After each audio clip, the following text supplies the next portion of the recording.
If you want to think the world is flat, go right ahead. The earth isn't flat.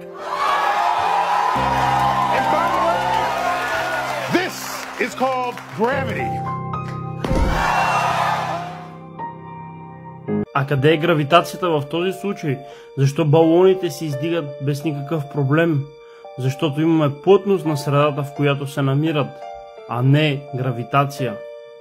Би било интересен експеримент да кажете на някой ваш познат, че вече не вярвате в Вселената и че нашата Земя не е гигантска, въртяща се космическа топка. Изпробвайте го. Със сигурност ще ви кажа, че сте луд или поне ще ви погледнат така, сякаш сте загубили разума си.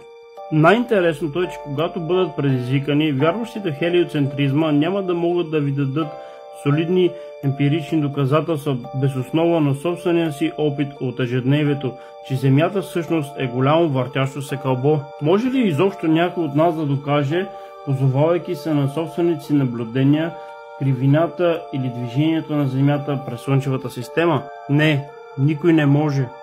Може ли някой от нас да каже, че е виждал със собствените си очи планетите в тяхната орбита и Вселената да се разширява? Не, отново не може. Обикновено в отговор на този луд човек, който им каза, че Земята е плоска, те ще реагират така. Първо, показване на изображения на Земята, представени от НАСА, или... Второ, те ще кажат: хайде, всички знаят, че космосът съществува, и ще ви разкажат за безбройните професори, посветили живота си на изучаване на този въпрос.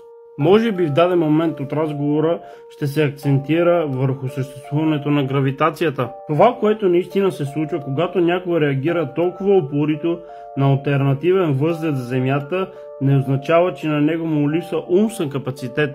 Представете си, че човек разговаря с бременната си сестра и й каже: ти не си жена и не си бременна. Ето това е твърдение, което заслужава такава реакция, тъй като има очевидни емпирични доказателства за нейната бременност. Когато предизвикате човек на спор за формата на Земята, това е битка срещу неговото програмиране.